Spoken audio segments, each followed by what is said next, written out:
Hey,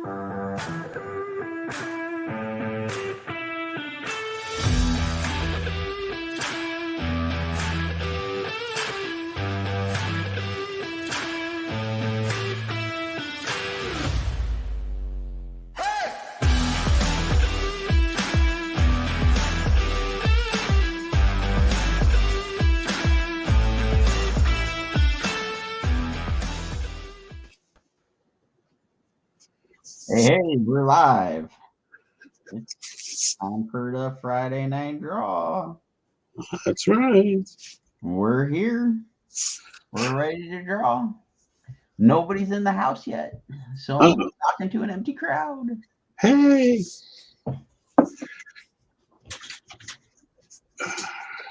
So now's the time we air out our unimportant news of the day. Right.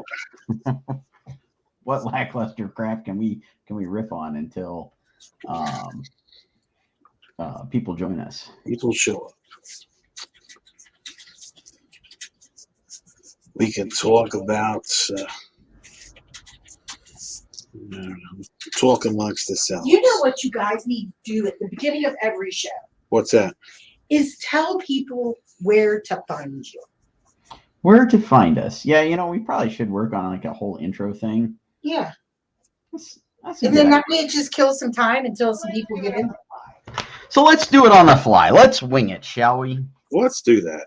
So, Mr. Ficus. Sir. Ficus of Cheesehaven. Where can the fine folks of the interwebs find you this day and the next? Well, if said folks were interested in checking out Sir Ficus, they might want to check the interwebs at Instagram at Rodney_Fike. And you can also find me at Rodney Fike Art on Facebook, the Hasm YouTube channel as well, and right here on Thursdays and Friday nights for Thursday Night Throwdown and Friday Night Draw with my buddy Sean Forney, as well as Monday through Fridays morning streams on all of my social platforms from 11 to 11:35. That is where I can be found. What say you? What say me? Well, you can find me on Instagram, Facebook, Twitter, Twitch, all at Sean Forney Arts. And you can find me on YouTube until I have enough subscribers. Just search Sean Forney Art and the page will pop up. I believe you can find the information also in the link on the video here if you look in the description. And like Rodney said, you can find us Thursdays and Fridays at 8 p.m. Eastern, streaming Thursdays on the Hasm channels, Fridays on my channels. And then I also stream Monday through Friday, 10 a.m. Eastern, from about 10 a.m. to 10:30, roughly, give or take, depending on how late Indy makes me joining the stream. And yeah. So if the producers added our handy dandy little link trees to the description to the video, you can also sign up for our newsletters there.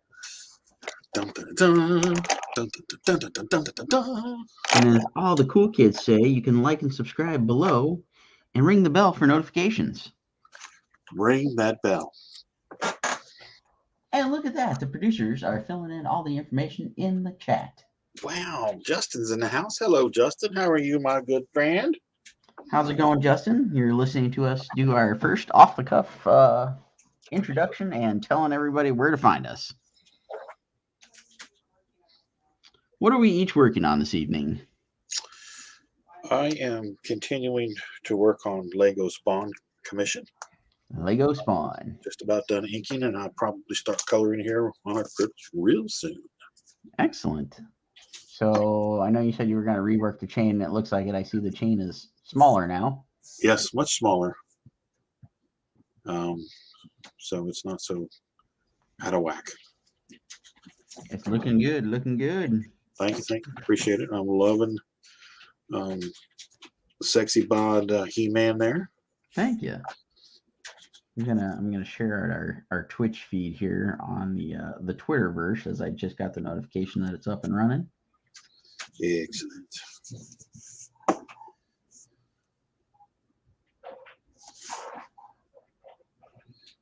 Season 3, episode 3, episode 17. That's where we're on. If you say so. That's what they put. That's what I'm gonna go with. All right. We are some seasoned veterans.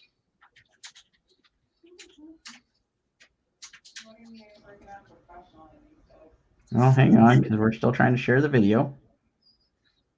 And the phone's not cooperating as usual.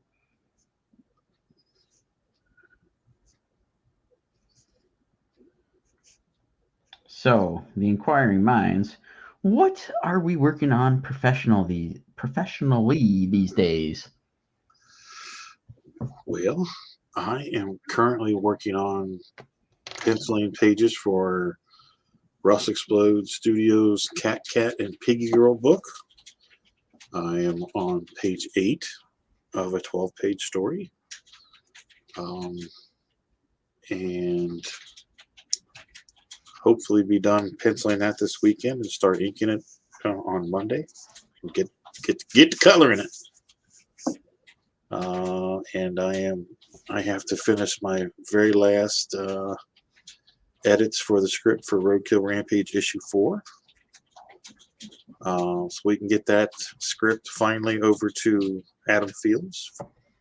He is cruising along on issue 3 of Roadkill Rampage. If y'all saw his post today, he posted a picture of some of his pencils for issue 3.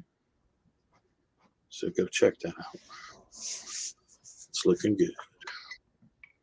What about you, Mr. Forney? Well, as I just posted momentarily ago, I don't even know if that's a word, but we'll go with it. We just did a cover for Turkey Sharks issue 2. That's right. Well, it just got released, but we did it about a month ago. Right. It's an homage to Jim Lee's Wildcats cover. We posted up the information and stuff. You can go check that out. Also got in the works a cover for Charms, which launched on Kickstarter on the 10th. We just did a cover for Joel's Art Collectibles, Joel's Art Comics, Power Ninja Tunes. And we've got another one coming up real soon with them as well. Also been doing a bunch of cover work for Ethereal Comics. Did a cover for Greed 3. If It Hops, and I'm currently working on a cover for a book called Theater 7. Theater 7. Yeah, which it's I'm totally intrigued by the idea. I'm curious to see where they go with it, and I don't want to spoil anything, and I don't want to give away too much information, but I didn't quite get what the theater part was until they gave me a little rundown, and then I got to read through the script, and it sounds like a really interesting way to do the story, and it's a lot of fun. You and I will have to talk backstage about it, because I think it's a very cool concept that I've only seen done once in one other form of media, and it didn't perform that well, but it's got a lot of potential. Okay. So I'm hoping it works out for them, because it like I said, it's a cool concept. I just don't know how much information they put out other than the title and a couple of preview images. Right. Now I'm intrigued. Intrigued.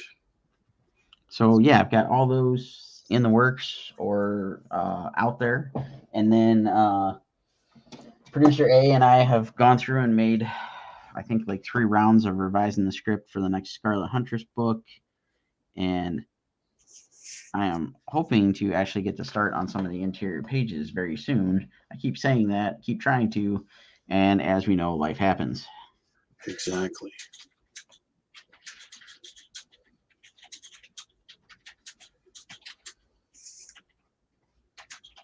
I'm excited. So let's see. Cameron's here. Edward's here. Cassie's here.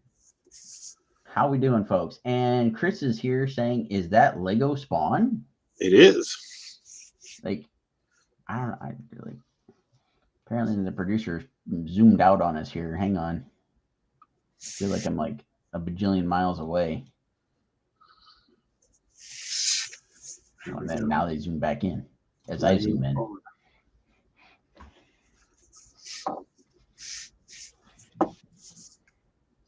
Yeah, it is, Chris. It's a commission.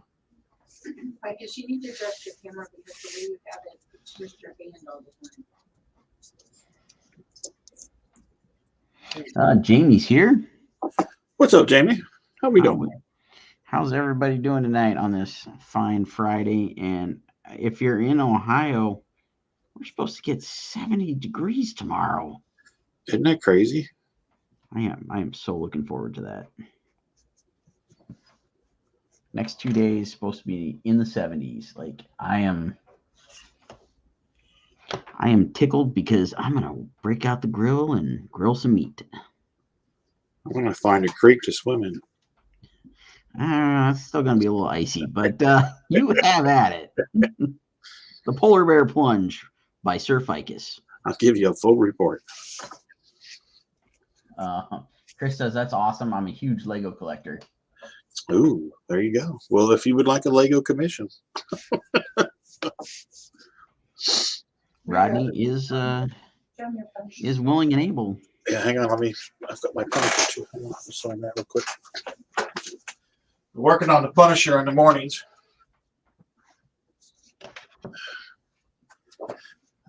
Yeah. There we go. Go Punisher standing in his pool of blood. Dun, dun, dun, dun. Now is Punisher finished or? No, not yet. Okay. I've got one more round of darkening up the black, and then I got to give him the stubble and the blood. Gotcha. Looks cool. Like it. Yeah, it's the third one. Chris says that's wicked.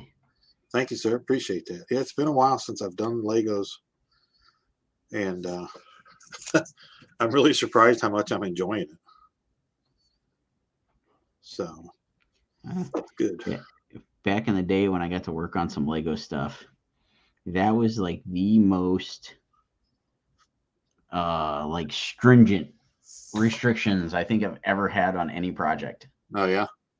Yeah, because it's like you couldn't have their legs flex more than so much, and like I don't know, there was just all these crazy things. And one of the books I happened to work on, and one of them I was like partnered with a different artist, and he goofed up and didn't put enough pegs on a spaceship.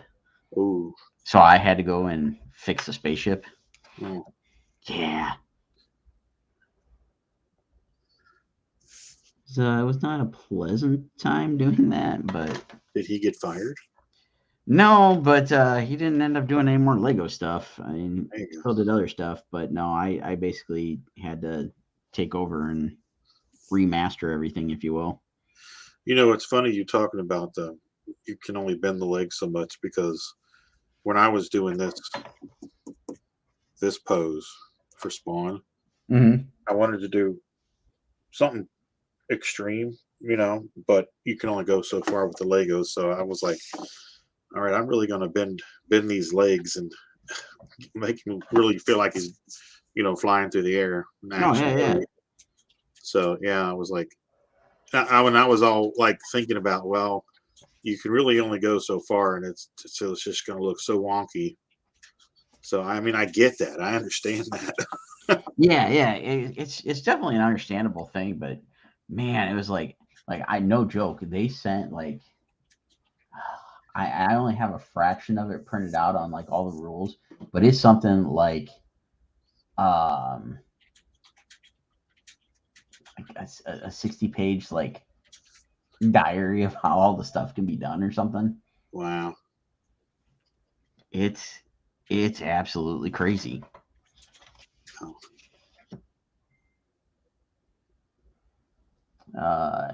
Let's see. Edward says I'm about an hour 30 minutes away from Legoland, New York. Nice.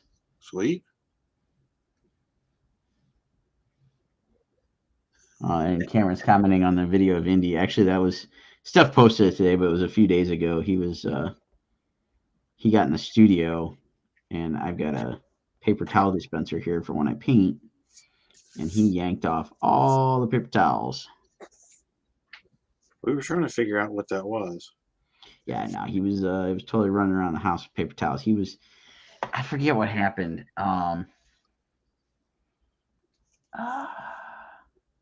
It was one of the days we were doing stuff, so we weren't home. So he was all riled up because he was, had to sleep in his cage and all the other mess. And he just comes in here, yanks everything off, carries it around the house. It's like, yeah, I don't need those to paint with or anything. Poor little guy just wants some attention. Yeah.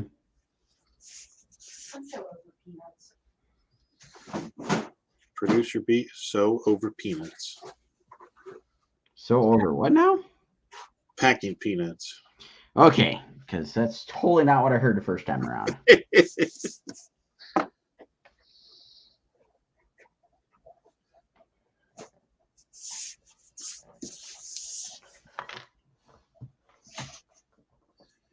Okay.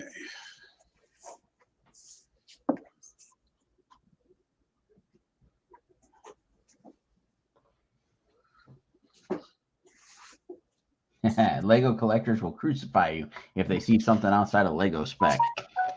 Right? Yeah. It's not even the collectors you gotta worry about, man. It's like Lego themselves, man.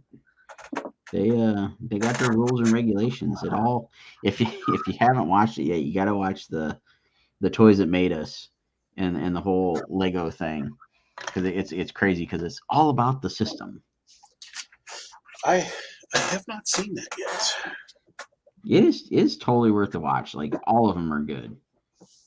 At first I was sitting there watching it, and I was almost gonna skip to the Barbie one, and the Barbie one is probably the most entertaining of the bunch.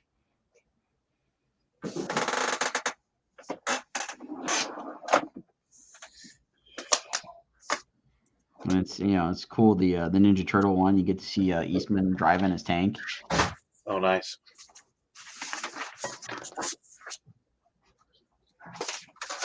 I remember when he bought that tank for his 40th birthday.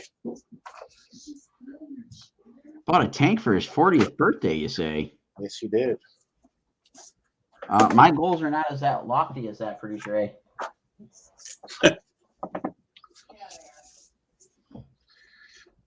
He would merely settle for an axe to grind. This is so true.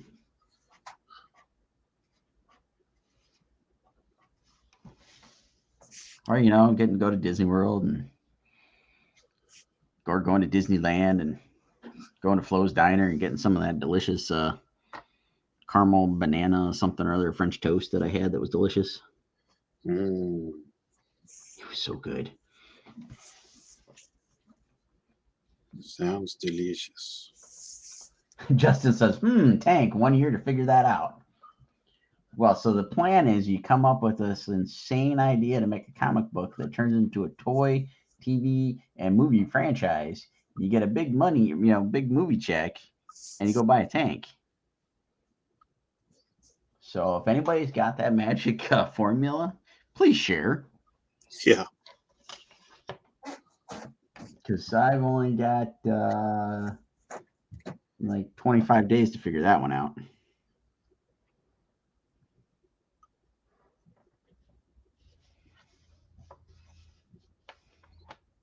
Walk down to the Army surplus store and get you a tank. Right? I don't know if we still have an Army surplus store around here.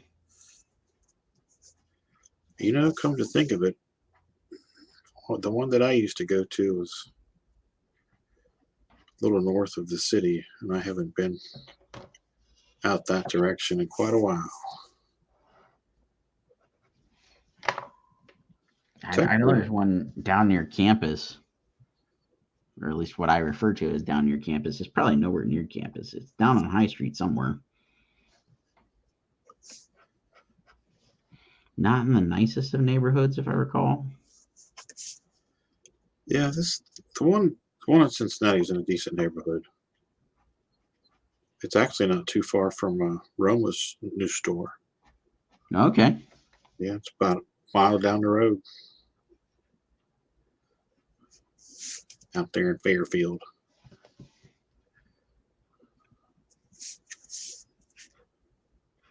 Got to get out to Roma's store. Keep wanting to go, and we haven't had a chance to make it out there. It's so funny because it's just like there used to be a store here called The Earth. And it was just like Roma's. I'm pretty sure that they took the same model and copied their store because it was all cases with people's toy collections, and they were all on consignment, and you could buy whatever, and it's pretty neat. So there were all kinds of cases of G.I. Joe figures, Star Wars figures, the old Mego figures, and the old 70s G.I. Joe figures, and anything you could think of. They were all on consignment.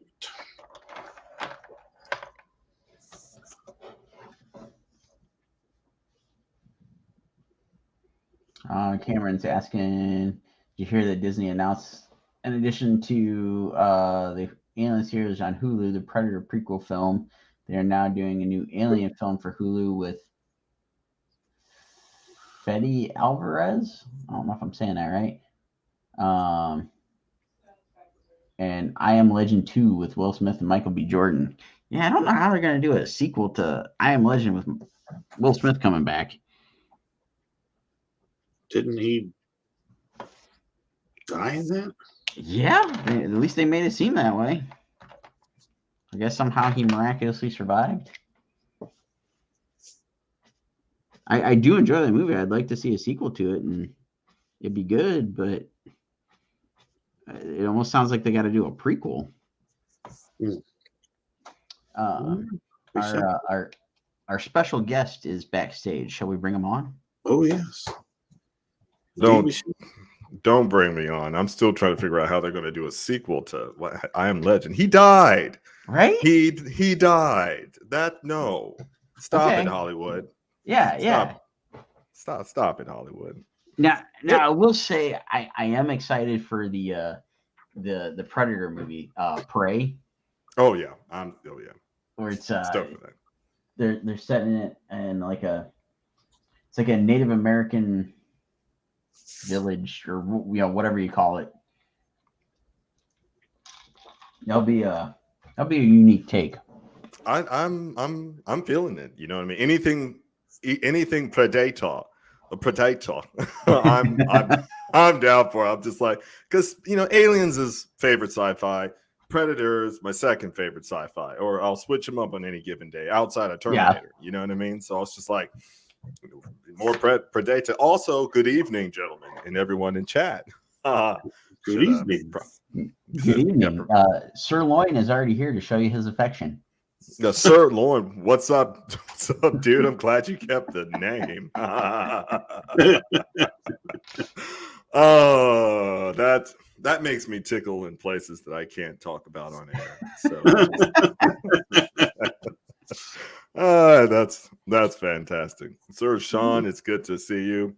About Professor Rodney, I hope you're feeling better, my friend. You're feeling better, I see. Yes, better than last weekend. Last weekend was pretty miserable.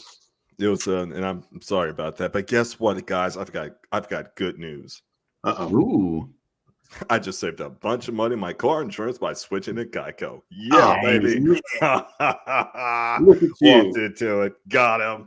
Geico, 15 minutes could save you 15% or more on car insurance. But did you stay in an extended stay America? I did. I stayed at extended stay. There you go. The kids at home. Kids at home. Just look it up on YouTube. You'll know what we're talking about. This is beyond a certain generation's knowledge capacity. But nobody left the light on for you then. That's Motel 8. That's Motel 8. And we'll leave the light on for you. Ding, do, do, do, do. I love the theme song that they did in that commercial, and I only heard it on radio. I don't think I've seen at the time when they were running those commercials with Motel 8, I just remember the radio advertisements. That's right, kids. At one time we had this thing called radio, and they used to run these things called advertisements on radio, and you would just hear a score, maybe some sound effects, and the announcer talking about whatever the product or service or company was. And it was interesting. You had to be really creative at that time to capture people's interest, because the commercial was like 15 seconds long, and you're just, it's not a visual thing. It's not visual at all. So yeah, it's not that stuff interrupting your YouTube videos. Right. It's not. Oh man, now they're putting full blown like episodes in commercials now. Have you guys seen that? Oh yeah. Oh yeah. I mean, like, why? Oh, I'm hitting skip, guys. Oh yeah. The worst is like when you see these commercials come on, whether it's on TV or like YouTube or whatever, and it's like the infomercial. It's like a full 2-minute commercial, and it's like they've got the folks sitting there like they're doing a telethon. Yeah, telethon or something. Yeah, guys, like that's pretty painful. It's painful. You know what I'd rather do? I'd rather, I don't know, eat dirt, set my shorts on fire, and I don't even wear shorts. But then in that case, I would set them on fire. That's right, kids at home. Set them on fire. But don't, that's not a TikTok challenge or anything. So maybe, I don't know. Let's talk to your producer, Tina. See time to thin the herd. Yeah, so it's time to thin the herd. We're taking the warning labels off. Yeah, buddy. Let's I got bold one day, maybe it was 10 years ago, back when I was in my 20s. Yeah, I can say that now. And I got bold. I was like, you know what? I'm going to remove the tag from my mattress and just see if I get a call or somebody knocks on the door, because the warnings were so terse. They said, do not remove this tag from your mattress or else. I was like, all right. Did you like hook it up to something? You got a sensor in it? So I snatched it off my mattress and nothing happened. I can't express to you the level of my disappointment. I expected at least the CIA to be like, we saw what you did. That's right. You know what, Stone? I bet you were one of those fellas that weren't kind and didn't rewind. No, I rewind it. No, I love my Blockbuster. We had 2 Blockbusters. I rewind it. But I snatched that label off the mattress because I did it on a dare. I dared myself. And I was sick of looking at it for like 5 years, right? Because it's one of those Serta mattresses, back when they made mattresses, pretty good. Right. And so then one day or night, I was like, man, forget this. I'm FBI. You guys could watch me if you want to. Rip. Nothing happened. I'm still waiting on him. You know what I mean? Well, now that you've put it out there and the NSA is watching. Hey, boys, I don't have that mattress anymore, but I snatched that label off. Good luck finding it. It's funny that you mentioned that, because I remember the day that my buddy decided that he was going to take that off of his mattress just to see what happened. And same result. He tore that son of a gun off of there and nothing happened. And nothing happened. Just the utter disappointment. Sir Justin Butler says, little do you know, the NSA has you on a kill. The drones will be showing up momentarily.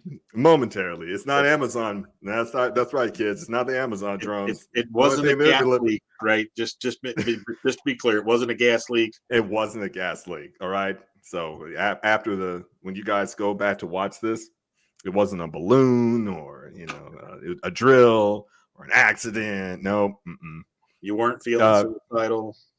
No. I wasn't feeling suicidal, or I had a history. They always like to put that in the headlines. Oh, yeah. I had a history, but they don't specify the history. Well, I'm like, well, what's the nature of the history? They never tell you. Sir Loin of Beef says they didn't do anything when you copied Blockbuster videos. But I'm not gonna publicly admit to or not doing that. All right. You can neither confirm nor deny. Yeah, I can neither confirm. That's what I'm talking about, Rodney. I mean, that old, I'm ex-government, right? So it's like those little phrases they taught us to use. You could neither confirm nor deny. And blah, blah, blah. I'm just like, man, y'all worse than the movies. Government is far worse than the movies. They're just dumber. And they're dumber. And I hate to admit it, but the only thing that they really cared about every time we got through with a project and then we had our technical report meetings or whatever, the thing that they griped about most were the colors. I'm like, colors? So you guys were worried about this being labeled red versus purple, or what do you, is this, the salute your shorts? Or is this, what's that, Lamb Chop's playground? What is this, Barney? Considering how many things that they misinterpret as swamp gas, it kind of makes sense if they can't get their colors right. Yeah, they couldn't. I wish I were kidding. The third technical report, they still couldn't get their colors right. And you should have seen how red my project manager's face was. Like she was a sweetheart. She knew her stuff, and we called her Den Mother. You know what I mean? Because she was amazing. But man, on that third technical after that meeting, she was just red as a tomato. I was like, calm down. It's not worth it. We're over here doing high profile, high performance computing AI work, and they're just like, these colors don't match. Like, really? Cameron McNeil, when I was in the military, they have those tags on the uniforms, and I've never bothered with those things, but my buddy ripped it off, and I totally thought I was going to get killed for that. Like, in so much trouble. LOL. Thankfully, nothing came of it. Thankfully, Cameron, you're still here, and I hope your buddy's still here. Can you tell us the welfare of your buddy? That would be the cliffhanger for me. Mr. Cameron's like, I haven't heard from him in a few years. I wonder where he is. He kind of fell off the map. Yes, he did. Oh, they drug him off to Guantanamo. Justin says, all of a sudden, the screen goes dark and we hear screaming.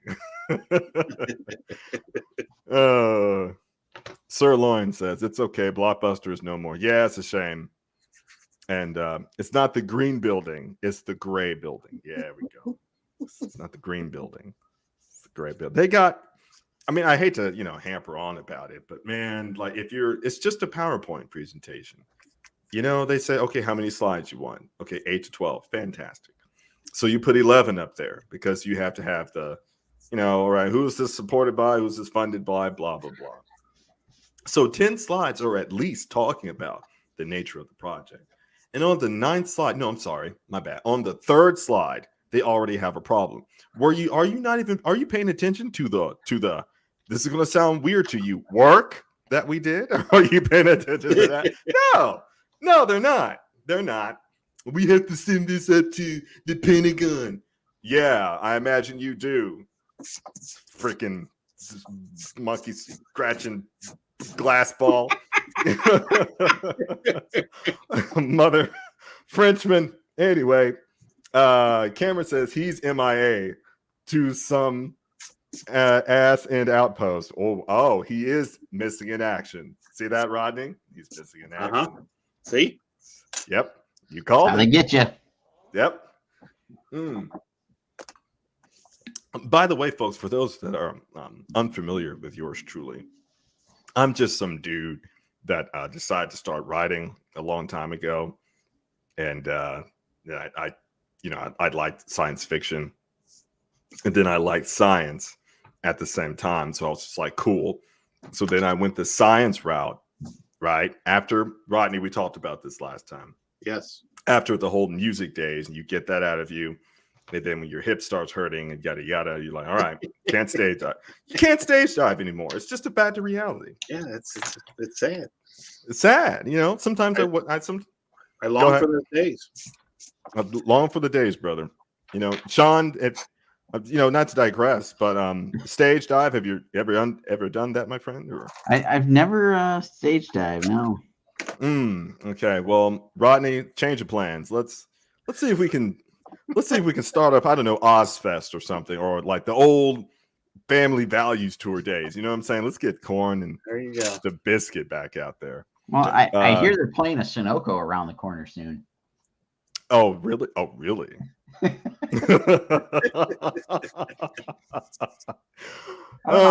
enough. Every summer, but every summer it's like Limp Bizkit and Corn are going to play the Sunoco. I don't know. They book them. They're nice people. By the way, these are looking really nice, gentlemen. Oh, thank you. You're certainly welcome. I don't know how illustrators do it. You guys have a extreme sense of geospatial reasoning. I'll say that. A lot of caffeine and lack of sleep.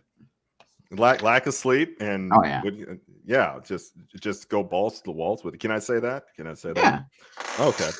Chris Lozano says, "Did I just hear monkeys scratching their glass?" I don't know. I can neither confirm nor deny that, Chris. Sir Lawrence, it sounds like way more stress than packing chutes for fighter pilots. I mean, well, it depends. Justin Butler's like, Ozfest 2003 was awesome. What you talking about? And so, kids, back in the day, we had these festivals, right? And one of them was called Ozfest. What's Ozfest? Ozzy Osbourne. All right, so just Bingham, Google, Microsoft Bing. Don't even worry about Google right now. Look that up. And then we had this other one that's called the Warped Tour, where you had these punk rock bands, including the old Blink-182, Green Day.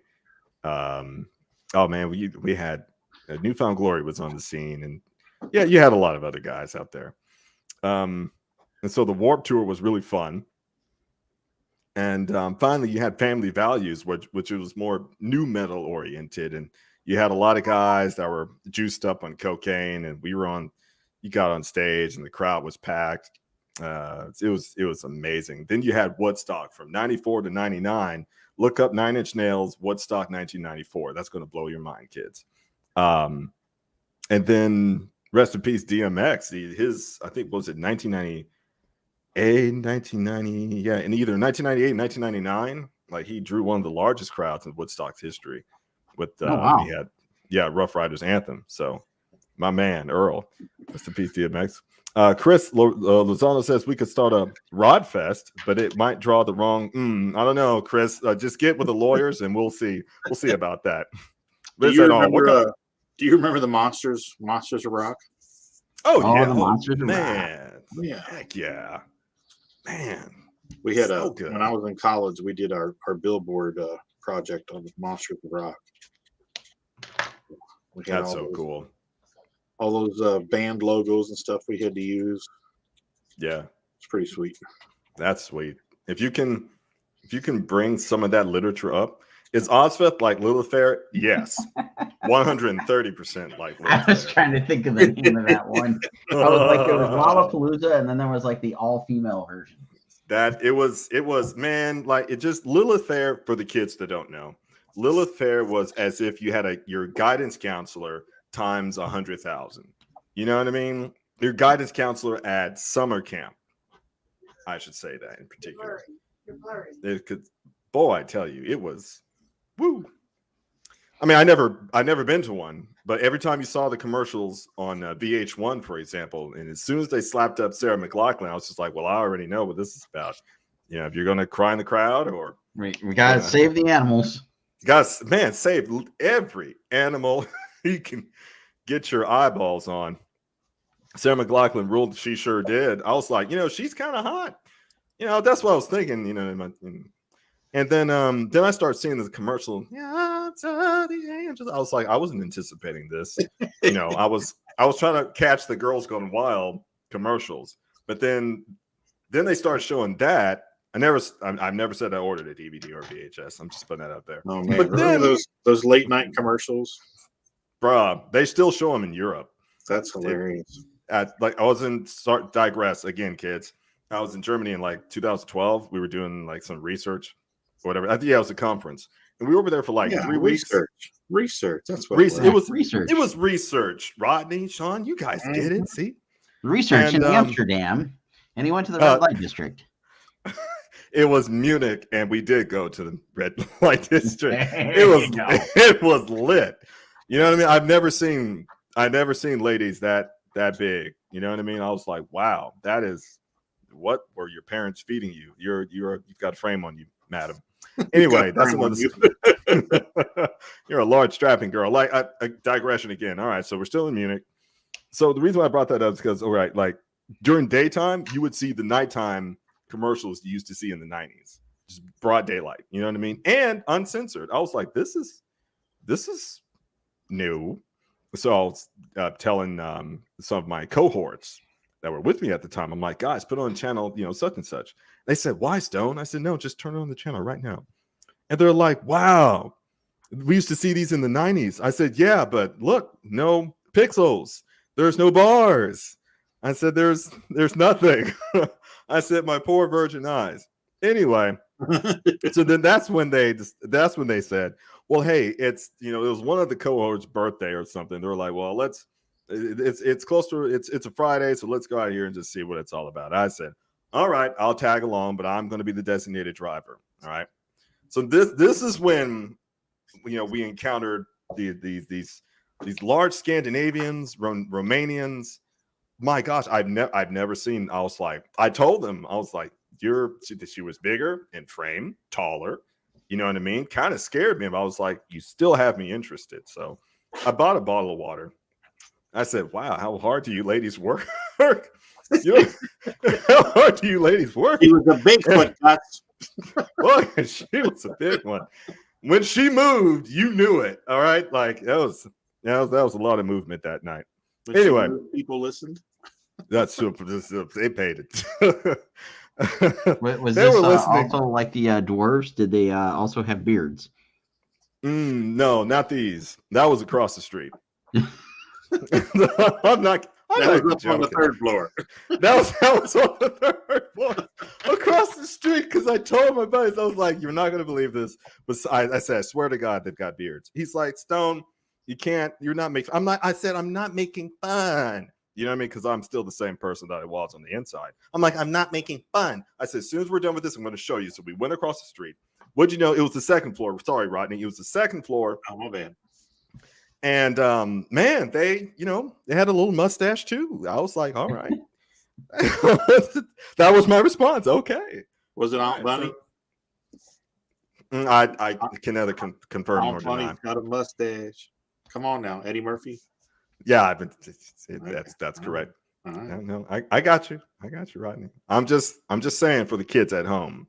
Right. You know what I mean? If you find yourself in Germany, let alone in Munich, right? Just watch out for it. Be careful. It's caution. Keep your hands and arms inside the railing at all times. At all times. Because I probably told one of my buddies that, to be honest with you. I was just like, we should probably keep our hands really close to ourselves now. I said, because this might get out of hand. Da da da da da da. I shot my finger guns at him, and he walked away. But that's okay. I met up with him later. He's all right now. Let's see here. L7 never paid Lilith. Okay, Sirloin. Chappelle's Nat Geo girls going well. I mean, I know what you're talking about.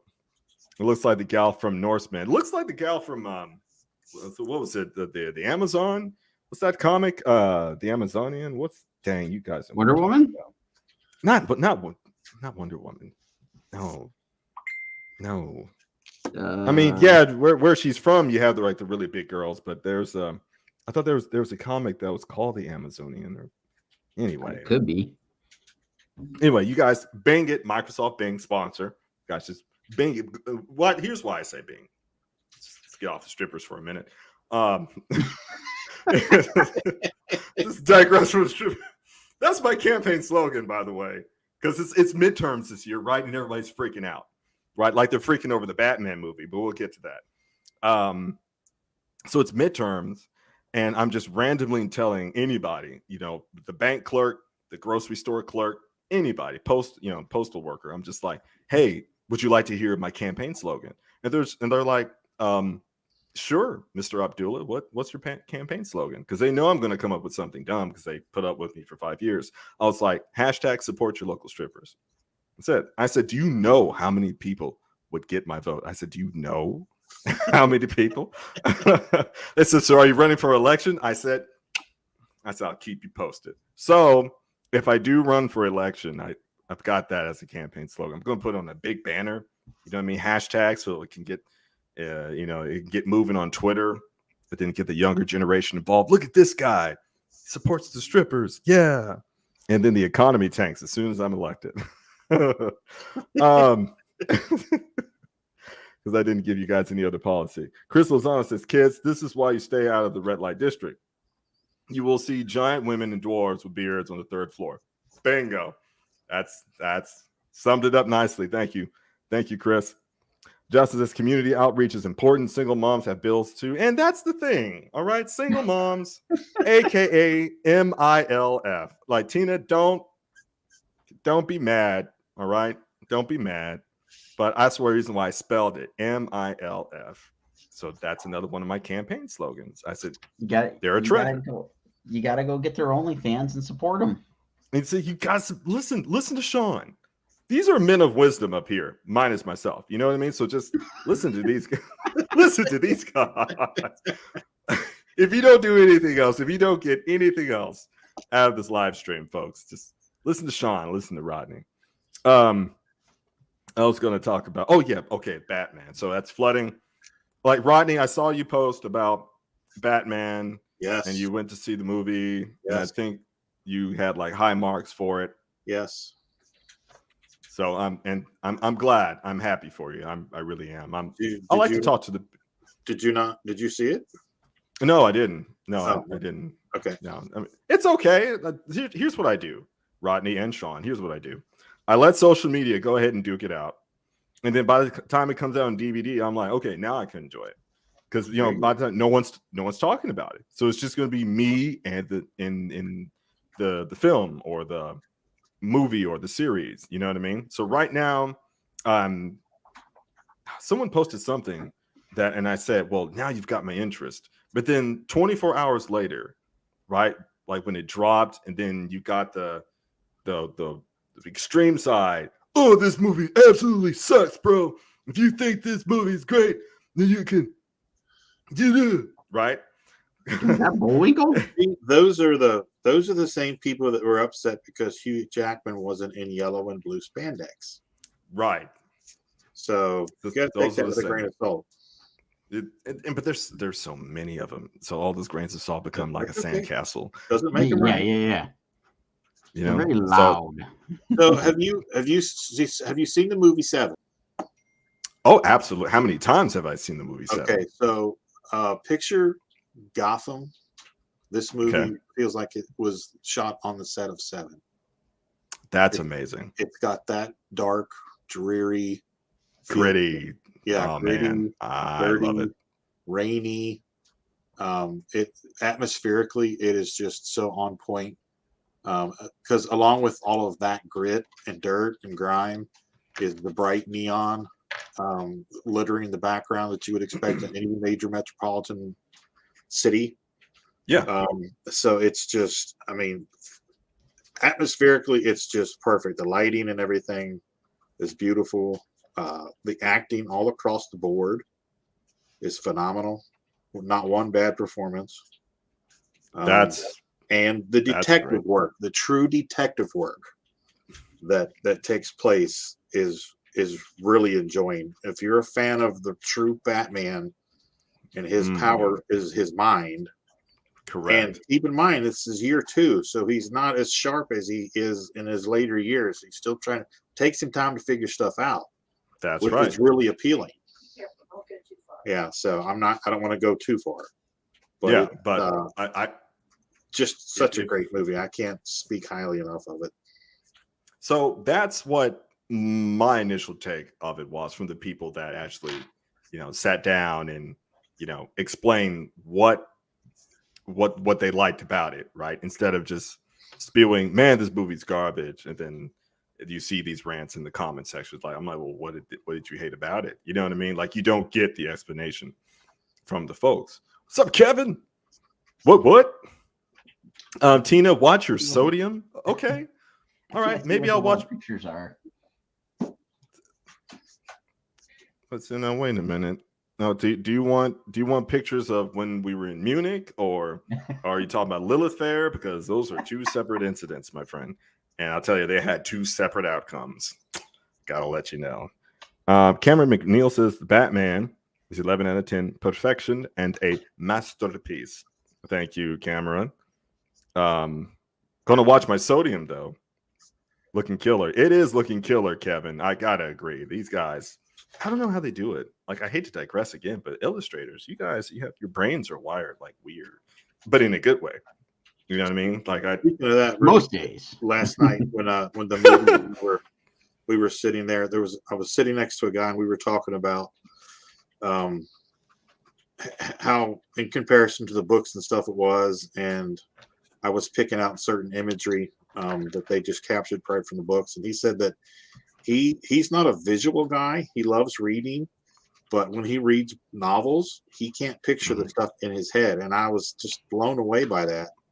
And it really kind of made me think about it. He said, well, I know you're a creative, you write and draw. He says, but he says, I read voraciously. He says, but as far as picturing what I'm reading in my head, he said, there's nothing there. And I just thought that was so bizarre. that's that 90s song. How bizarre. Oh, yeah. So I wanted to talk to you guys about that because all three of us are writers. We are. And I was telling him how vivid my stuff is in my head, which was one of the reasons I was so happy with Roadkill Rampage, because it was literally stuff out of my head on paper in a tangible form. How vivid is it in your guys' heads? Sean, you can take that. At times it can be very vivid. Other times it's just kind of like splashes of stuff, the stuff that isn't fully formed, like maybe like a dream where it's just kind of splashes of image, color, whatever. Darts in and out of your vision. Yeah. So, the actual writer says it's vivid in her head. I picture things very like it's I don't know, differently.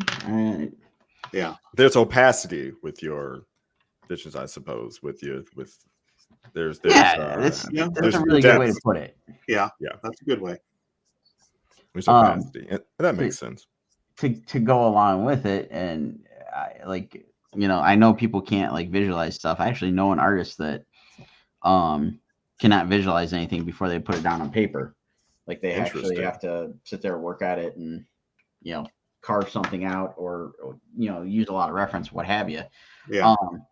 But I was baffled recently to find out, and this kind of goes in line with this, is that not everybody has that internal monologue going. So no, they don't. Yeah, that's bizarre to me too. Yeah, so it's like both, combining the writing and the art. Like what's that like? Like, is there nothing going on all day of you're sitting what's there happening? Yeah. Yeah, mine never shuts off. Right, bro. That's my answer. I mean, I'm serious. Yeah, producer B. I'm constantly talking to myself. The hamster's always on the track spinning. Yes, that's right. It's perfect analogy.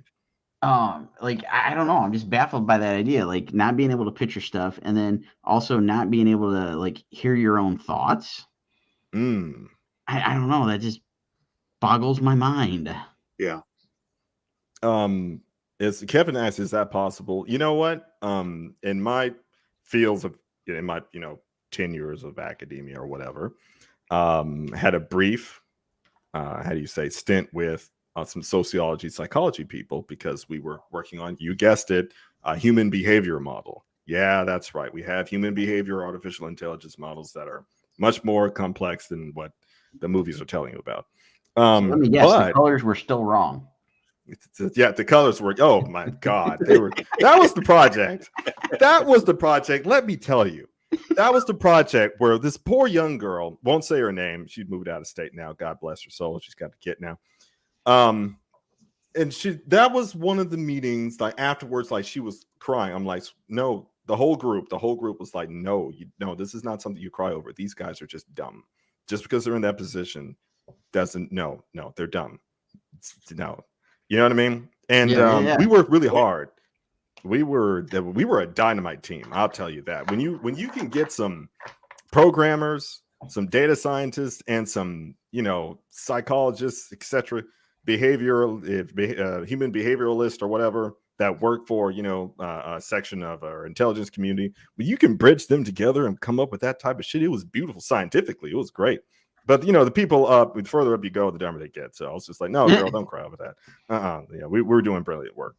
But to that, but I say all of that to elaborate that these people, not in a negative connotation, but they do exist. They don't have a sense of how do you say, visual interpretation. They don't have a sense of audio interpretation, because you have types of learning. This is based upon how their education models. You have primarily visual learners, then you have primarily auditory learners, and then you have a hybrid of both, right?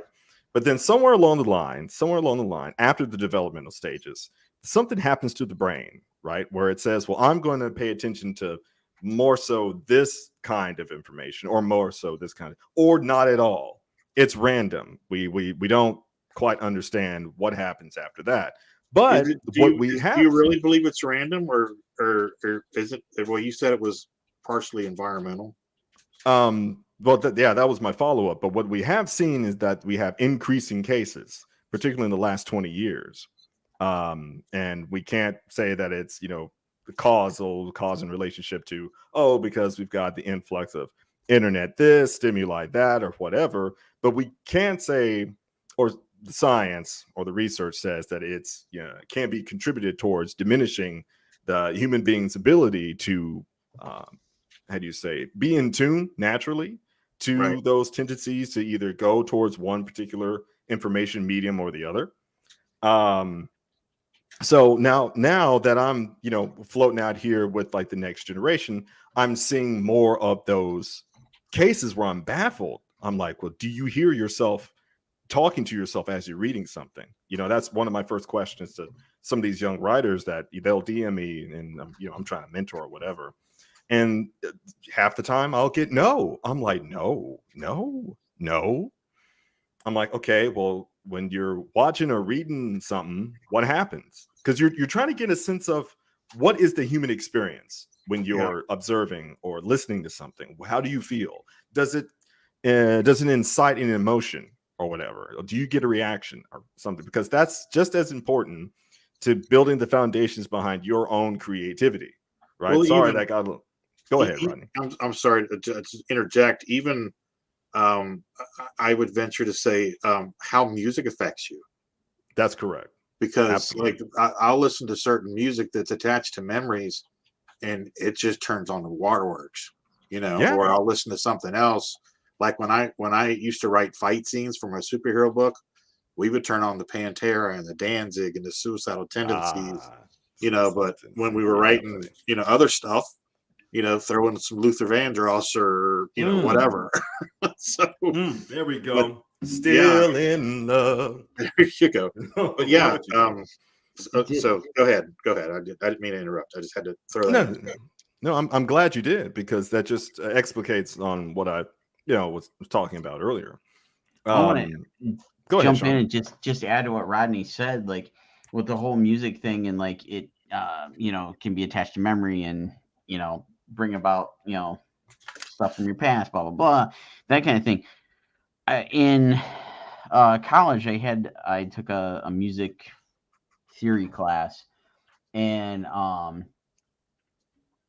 one of the assignments was doing just a simple setup. You pop in a CD, you listen to a song, and the assignment was, can you pay attention for the 3 minutes or whatever the song is, or does your mind wander? Do you start thinking about other stuff? And it was an interesting little experiment, like doing that, because it's kind of hard to focus on just the music alone, and there's nothing visual there other than what you're seeing. And I don't know, for me, it's always kind of like drift off, and then it start to think about something else. The music's still playing, I still hear the song, I still know what's going on, but there's a billion different other things going on in my head of who knows what at the time. And again, it goes back to this whole thing of like people not having like the internal monologue or not being able to visualize stuff. How does that affect them? How does that how does that work? Are you just like, How does that blank? yeah, is it like, What- is it just like a blank? Is it a silent room? Like, Yeah, is it an audio-proof room? You know what I mean? right, What is it like? I Yeah. don't know. I can't answer that question because Yeah. your experience with it, like you said, it varies from Rodney's, but that also explicates upon what I just said, that about how these different mediums impact us as human beings.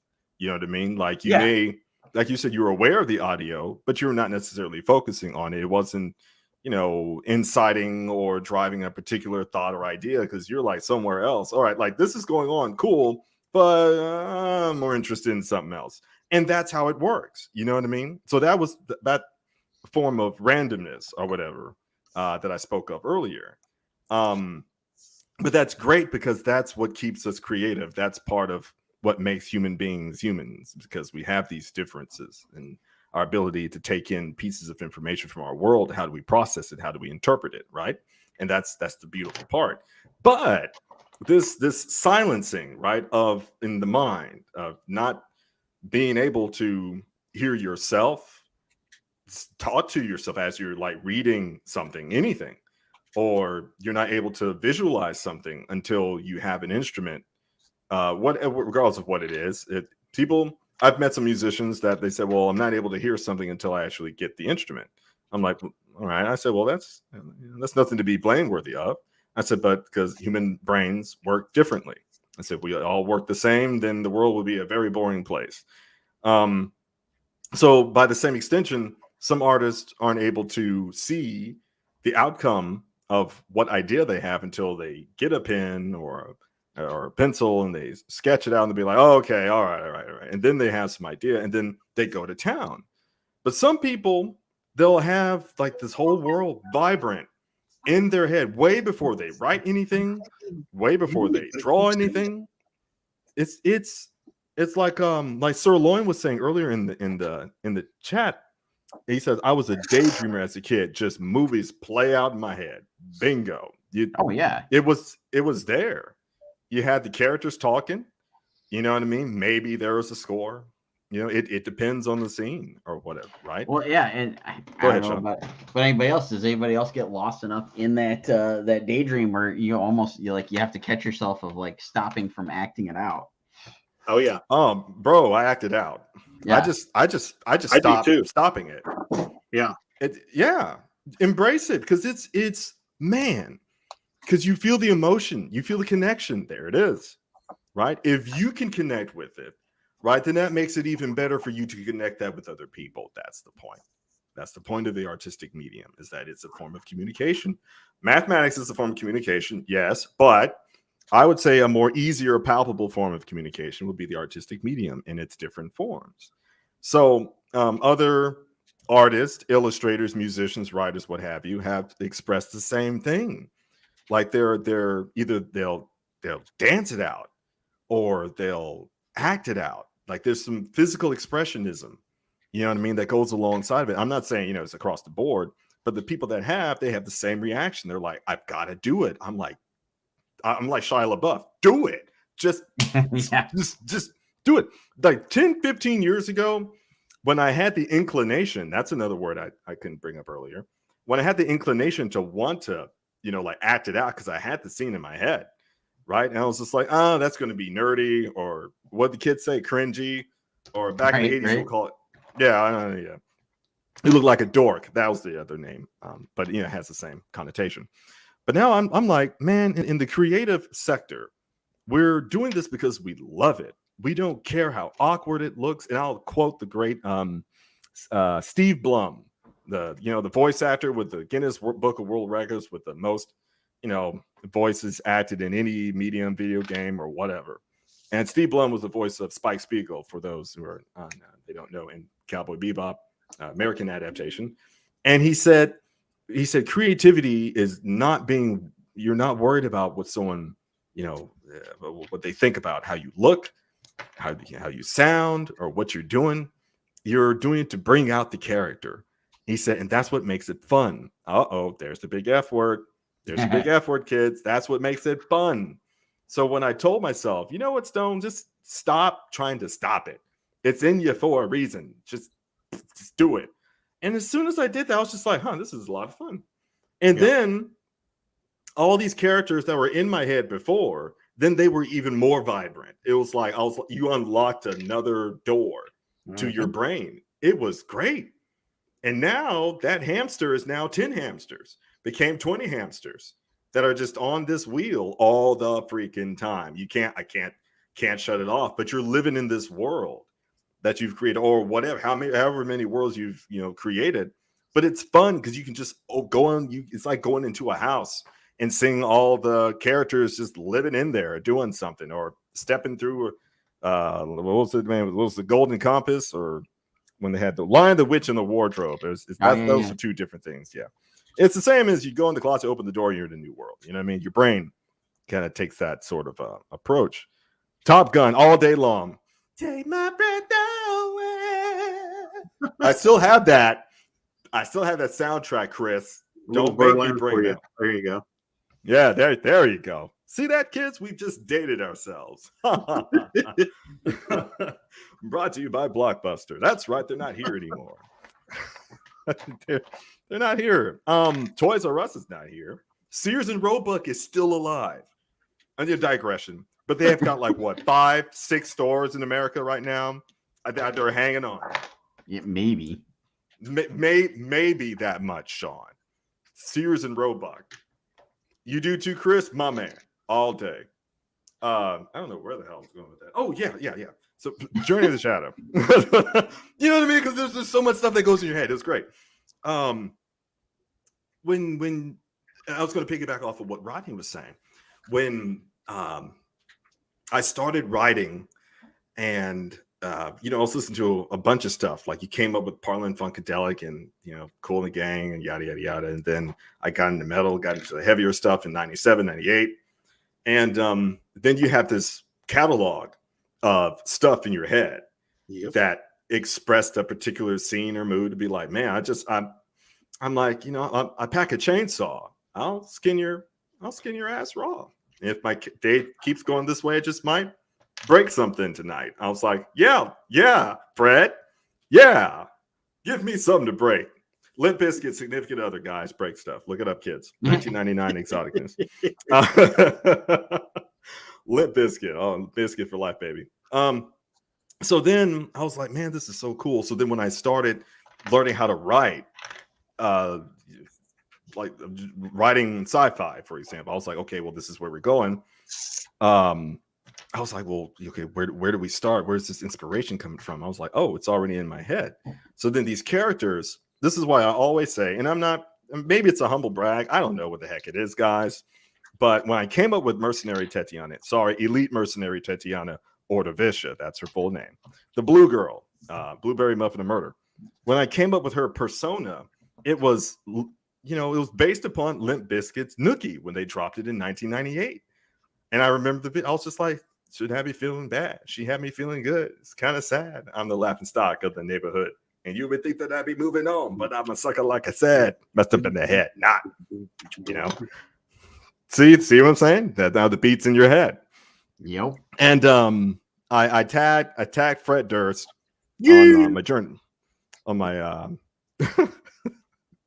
my Journey of the Shadow Instagram, and he liked Tatiana. He did. He liked Blueberry Muffin of Murder. He said he thought it was pretty cool. He told me. He said that's really cool. I'm like, oh, thank you. Thanks, Fred. So Mercenary Tatiana is endorsed by Fred Durst of Limp Bizkit. But the point is that all these types of mediums can influence a different type of artistic outcome. As I like to quote, art influences art. You have like these illustrations that influence stories. My man out in South Korea, I got to brag about him on this show. Well, before I brag about him, let me get to the comments. Kevin says, back when the soundtracks made more than the movies. Bang. Boy, I tell you, the soundtracks were slamming back then. Are you kidding? Chris Lozano says, Sean, He-Man's hair has an anime in the wind feel to it. It looks awesome. It does. He has the power of Grayskull. That he does. Let's see, Kevin, great video. Oh, amen to that. Good old Pauly Shore is in that video. It's just Pauly Shore is in that video. Justin Butler says, poor Fred gets such a bad rap. They had a big part of music in the late 90s. They were one of the pillars of the 90s, for crying out loud. You know what I mean? I don't understand. I still don't understand, but that's people though, right? Just like we were talking about the Batman movie earlier. That's folks. Oh man, I want to bring up the conversation I had with Wes Borland, but that's a long story. Go ahead, Sean.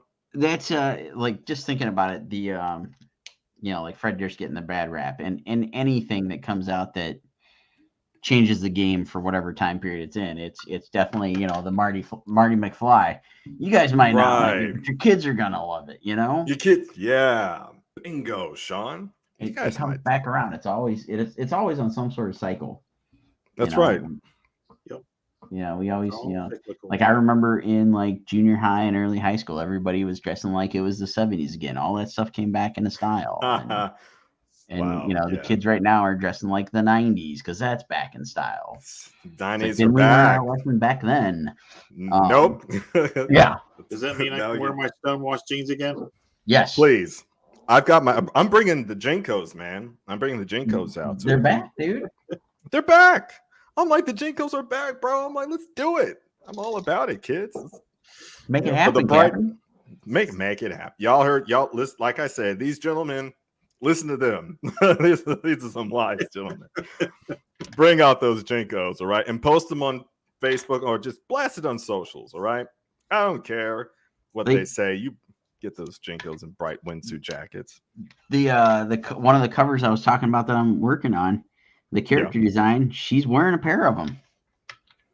Now, the book is set in the 90s, but she's wearing them, and the big old like Doc Martens shoes. Yeah. Yes. Bro, I love it. I love it. Chris Lozano, are you pegging your pants? No. No, Chris, this is the family show. Okay. I said that walking in the door. And don't let me get Tina on you, Chris, because Tina, she told me in the DMs, she said, Stone, we have like teachers or principals or something. She was telling me. I just remember building level administrator. I was just like, all right. I said, no, we don't want that wrath. Yeah, we don't want that. Okay. Like you think the FBI is bad, wait until the principal gets to you. Justin says, big old Jinkos and bands. Yes, sir. Junior high style. Kevin says, I do not think I could fit one leg into my old parachute pants. Oh, man. Oh, Kevin. But those were the days, my friend. What was my point being? That something about Limp Bizkit 90s. Yeah. So I had all these influence in my head, right? For the context and the time and the music that was out. And I was just like, the music was a primary influence behind the instantiation. I have another GRE word. The instantiation of Journey of the Shadow. I can't help it, man. I was like teaching for like 15 years. Then they had me. I'm not complaining, but this is just, you wake up and it's in your head. Like they had me doing K through 12, right? And I love teaching the kids because it's great to see the kids, the light bulbs go off. I'm just like, that's the future generation of the world. You guys get it. You guys go out there and melt faces with your knowledge. You know what I mean? I was hyping those kids up. It was lit in my classrooms. Because I love that movie with Jack Black, School of Rock. I was like, oh, yeah, dude. Oh, yeah. I was like, let me get in the classroom. I said, just make it happen. And so, then I moved up, matriculation, got into undergrad, and then they had me tutoring, but then they're like, no, we can use you for more things. I was like, yay, I'm being used. So then I started to do, like Bill Withers just used me up. But it was multifaceted because you have to know, right, before you speak it to someone else, lest you mislead them on the topic, right? So it reinforced stuff that I knew, and it prepared me for graduate school. So I saw this. I'm like, well, this is a bonus. I'm like, I'm cementing all this knowledge. Great. I said, you need a class taught. You're sick. Your wife's sick. Cool. I got you. No. I got it. But it's Cal 3. Don't worry about it. Calculus, whatever. I got you. But the mode, right? Even in the classroom and teaching folks, you have grown people now, right, of different walks of life. And you're teaching this, set of hard topics. And you gotta teach it in such a way where people can absorb it. And you're not trying to speak to them in some sort of condescending manner, because you're the leader of the classroom. Your job is to lead people towards knowledge, right? That's the principal function of the teacher. And thinking about that in itself, even when I wasn't writing Jury of the Shadow, I was just like, man, this would be really cool. I bet this character is like this. You know what I mean? I'm sitting here at the dry erase board writing out some equation, and I'm thinking about Dr. Natalia Artemis, right? She's a supernatural genius. And I was just like, yeah, she would be doing something like this, but like 10 times harder. You know what I mean? And you just, rolling back to the original topic, how in the world can you not look at the world around you or what you're doing and not be inspired by something of it? You know what I mean? Like in a sterile classroom, I'm still inspired to, create this blossoming world in my head. It baffles me, right? How can you not just look at the people around you, the world, the processes that go on?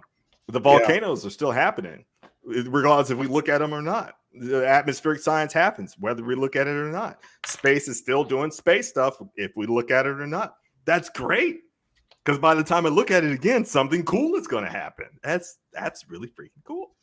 Yeah, and it all influences. I pick up stuff. I think I talked about this last time. The Blink 182 song, where he talks about his younger brother committing suicide or something like that, and how his mother. Adam song. Yeah. I got What's a up, whole Russ?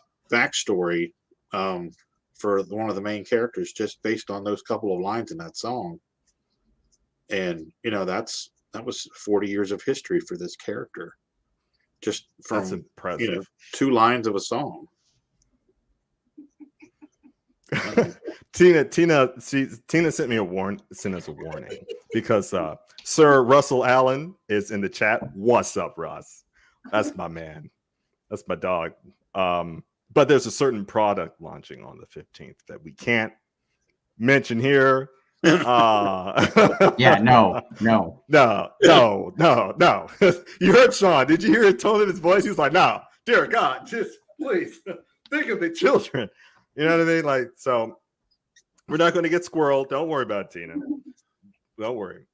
Russell says Blink 182 taking off his pants and jacket. Yeah, absolutely. Take off your pants and jacket. I finally caught on. Like, I was like maybe 29 when I realized what that album meant. I was like, oh, that's what they meant. Like Dude Ranch. I was like, Anima of the State. Right. That's the Blink 182. Speaking of Blink 182, and by the way, fascinating history, my friend, by just expounding upon 2 lines, right, of words from a song can blossom into this entire backstory, or it can blossom into the entire design of the world for the story you're creating. It's limitless. You know what I'm saying? If you allow yourself to make it limitless, you know what I'm saying? Don't be kids, because I did this before. Don't be a perfectionist. Just let stuff happen. You know what I mean? It might suck. It might suck at the beginning, because kids, they'll come to me and be like, this is not sounding right. This is not looking right. And I can't get this note right, or whatever. I'm like, guys, that's part of the process. That's fantastic. Keep doing that, please. Yeah, if you look at any book, any art of Star Wars book or anything like that, the first iteration of Luke Skywalker doesn't look anything like what actually saw the light of day. Correct. Same thing with any ship that was ever designed for any movie. You keep going at it. I mean, characters that I created. I mean, hell, I'm only on issue 3 of Pitter Patter, but they don't look the same in issue 3 that they look like in issue 1, because they evolve. They evolve. They evolve. So don't be afraid. Just do it. That's the principle. Principle. Go ahead, Sean. I was just gonna say that seems to be like everybody's struggle when they start out, and I've seen people still struggling with it way later. It's everybody's trying to make something perfect, and there's like you said, just do it, get it out there, make something happen. Boy, that perfect thing, boy, that is the poison to all creativity. It's that. Don't do that. I'm trying to remember what the saying was, that practice makes perfect, but oh, I know what you're talking about. Sean. Oh, and I can't remember the rest of it. It's like perfection makes something. I can't remember how the hell that goes, but son of a biscuit. Yeah. See that, Tina? PG. Very good. She said, "Very good, A+." I get a gold star. Look at that, Russ. I'm not trying to make you jealous. If you're right 3 times, you get a trophy. I would know. Mr. A might have the answer here. Say that again. There's 2. Uh-huh. There's practice. Practice does not make perfect. Only perfect practice makes perfect. And then there's practice makes perfect, but nobody's perfect. So why practice? Yeah, there's those, but that's not the one I'm trying to think of. But yeah, I overheard that. I was like, no, that's it's perfection makes something, and I cannot remember it. I don't even know who said it, but it definitely fits with anybody that's wanting to do anything in the creative field. To the effect of perfection is the death knell of progress, or something like that. Something like that. Yes, Rodney. That sounds remarkably. I think that's it. Professor Rodney, everybody. Hey, see, I told you. Yes, practice makes progress, not perfect. It is part of it. I've seen somebody twist it a little bit more, but yeah, it's along those lines of you can sit there and do this stuff all day, every day, and you're never going to be perfect. You're never going to completely appease yourself or appease anyone else, but nope. you do what's good enough. I was doing a podcast thing with somebody last week, and they were asking me the question about that. And it's like, whenever I'm approaching any of this stuff, I'm trying to make myself happy first before trying to appease anybody else. Because I've learned over the years, it's like you can't make anybody else happy. But if I can at least make myself happy, I know that there's somebody that's going to have a somewhat similar train of thought and be happy with whatever I created, because there's some sort of commonality there. Right. Yeah. There's some sort of, if you want to make everybody happy, sell ice cream. And even then you have a lot of people that are lactose intolerant. Right. You know what I mean? So it's not going to happen. So just see the value of yourself, see the value of what you're doing. Right. And then see the contentment of like, okay, I like this. And someone out there, some people, you'll be surprised. That's what surprised me when I started doing this stuff. When my sister kicked me in the back of the leg, because I had that doubt. I was like, nah, no one's gonna like this stuff, Yogi. Yeah, and then I was like, I don't know, boo-boo. Could be something wrong with you. And then now here I am. I was just like, oh, here I am. Donna, rock you like a hurricane. And then he did that. Are you ready, baby? Here I now it's in my head. Russell Allen says, I meant April 15th, Cat and Piggy Girl. You guys check out Cat Piggy Girl. That is one of the most wholesome, adorable things that's like projects that I'm happy to witness. It benefits the kids. And Blink-182 had a song called Stay Together for the Kids. We're doing this in the community for the kids, giving them hope. Cat and Piggy Girl is amazing. Professor Rodney. And I think, Sean, you threw some 2 cents in that, if I'm not mistaken, or am I just looking at everybody's pages and just like, ooh, that's Cat and Piggy Girl. And when I'm on drugs. Let's go with Plan B. Plan B. All right. Right. Yeah. You guys purchase Plan B when you need to. that's a message from the ad council. Real quick, to get back on the creation thing, something that I wanted to throw in is one of my biggest things when I'm creating is trying a lot of times in vain to get everything down before I lose it. Yeah. How much do you guys struggle with that? Yeah, it's Sean, go ahead. I will sit here and I will jot stuff on scrap pieces of paper or just write out random things in my sketchbook or draw random things in my sketchbook. I mean, my desk right now is covered with post-it notes and scraps of all sorts of stuff, of just all sorts of ideas because of that same thing. It's like, it's not so much of trying to like chase it down or keep from forgetting it at times. It's more so it just eats at me until I get it down on something. Yeah. Like, and it's that way with anything creative, whether it's drawing, painting, or playing the guitar. It's, ooh, I gotta do this. It's that itch I gotta scratch. If I don't scratch it, I'm gonna go absolutely batshit crazy. I'm gonna go crazy. Yeah. Agreed. That's basically along the lines of my same answer, Sean. I mean, like, I've been a musician for a hot minute. I say hot minute, but I've been playing guitar for a while. And when something comes to mind, I'm just like, oh, that's nice. It's 3 or 4 o'clock in the morning. I'm just like, oh, but I'm sleepy. No, the word sleep is not necessary. You need to get this melody down now. I'm just like, oh, okay. And then you're just like, oh, and you wake up, you're like, ooh, that was nice. When did I do that? Oh, it says 4:32 a.m. Okay. Well, all right. But it's like Sean said, this is a universal concept in creativity. You know what I mean? Like, you have an idea. There's a scene that I want to write. There's dialogue that happens, and dialogue happens all the time. Remember those hamsters? They're always running. These extra dimensional, like, celestial MILFs behind me. I said MILF, sorry, but I said it twice. So you guys get one gold star taken away. But they're talking. They're doing stuff in the universe, and the universe is shifting, it's changing, and things are happening. I'm just like, I have got to write this down. And then there's notes. There's like pages that I got. I'm like, I'll name them something, and I'll put them in a folder of ideas for this section or for this novel or whatever. And over the years, there's folders of notes. Yeah. And I'll go back to them, and I'll be like, okay, that's really neat. Well, it's injected into this portion of the manuscript. And then that happened literally when I was during the rewrite process of During the Shadow Darkness Falls. I went back and I looked at some old notes. I was like, that's really freaking cool. I'm so glad I wrote that down in 2017. You know what I mean? And then you do it, Shia LaBeouf, you do it because you never know when you're going to need to use it.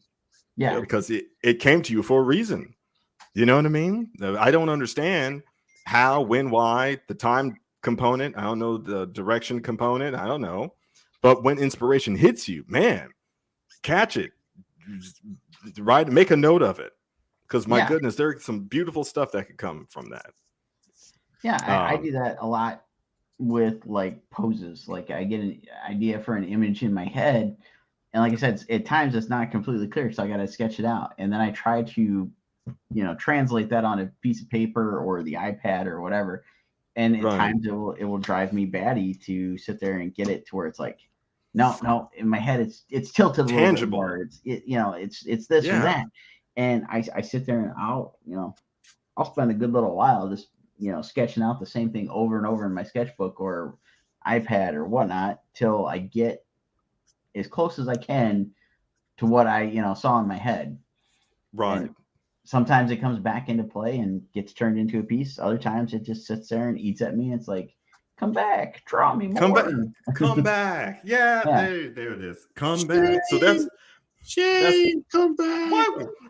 Come back and love me. You know what I mean? It's running at you. Tears are streaming down its face. You're driving off in the back of a van because some other ideas kidnapped you. You know what I mean? Yep. Your other ideas is running down the street and everyone's staring at like, what in the world? This person just got kidnapped by some ideas, and you don't see that every day. So that's the struggle, Rodney. Yes. That's the struggle. When you get kidnapped by some other ideas, right? And you're like, well, which one do I go after? Is it this idea, or do I? Oh, dear God, send me a sign, and then a meteor hits. You know what I mean? It's like, oh, okay, that's a big sign, all right, but it works. just do it. But Justin Butler, Stone, long time since I heard that. You're welcome, Justin. Russell is great here. Come Stone in the Ryder truck. Well, all right. I hate to digress, but this is all about the creativity and the struggle. Okay, Rod needs to check it out. So in my head, there's this Ryder truck that's poorly painted over. You know, Ryder truck used to be yellow, right? And then you try to paint over white. That's hard. That's hard to do. So when it's poorly painted over, and you see it rolling down the 2-lane highway, doing like 49 miles an hour in a 45, you're like, that's a little sus. But you just like, you look once, you look twice, because you're stopping by a Dollar General store, right? And then you look at it, you're like, all right, okay. So this Ryder truck is the one that stuffed you in the back. There's nothing back there, right? And that's the joke. The ideas are taking the driver's seat, and you don't know where this truck is going. Right. And by the way, there's no license plate. So no one can call it in and be like, hey, there's a truck heading northbound. And no, you're kidnapped in this poorly painted Ryder truck. And your idea is just screaming, still running, by the way. I don't know. They got some good legs to run after, a Ryder truck. But kudos to them. Kudos to those ideas that have been running after you since 2009. You know what I mean, Rodney? Oh yeah. Russell says you forgot smoking like a freight train and leaking. Yeah, so it's smoking like a freight train. As it needs its radiator replaced. By the way, the Ryder truck was like 2001. Okay, this is a 2001 Ryder truck. It's leaving like a trail of smoke, not white smoke, black smoke, and it's overheating. Oh, this truck needs some work. But this is you find yourself kidnapped in this particular vehicle, right? And Russ, we'll talk about it tomorrow. If it got time to hop on tomorrow in Russell's Blast Cast, we'll go into more details about some other extracurricular activities that we do with this Ryder truck. But anyway, the struggle truck. See that? Swept it up. Truck. Yeah, this is the struggle truck. I get. Oh man, I had to. You have good ideas. Here's another part of the struggle, Rodney. Maybe you have an abundance of good ideas, and you're just like, well, this is cool. Should I put this in there? And you're like, well, this one's cool too. And so then you have like all this stuff that you did what you're supposed to do. You wrote it down, or you drew it out, or you composed it. Now you're just like, where do I put it? Right. Where does it go? And so even though Darkness Falls blossomed from 100,000 to 175,000 words, I still had ideas. I was just like, this struggle truck has got to stop. So what I did, I threw out some spike strips. You know what I mean? I just saw them in, overhead cancer. I threw them in the front, boom, blew out some tires. I was just like, yes. Truck flipped over, and then I called the manuscript a wrap. I was like, that I can't add anymore, because you can't go on forever. And that's a part of the other artistic struggle, kids, knowing when to stop. When, like Sean said, this is good enough. This is good enough. Well, good. Go ahead, Rodney. Jim Shooter used to say, the longtime editor-in-chief at Marvel Comics used to say, his biggest struggle when starting out was trying to create that perfect script. And he started writing for DC Comics, the Legion of Superheroes, when he was 13 years old.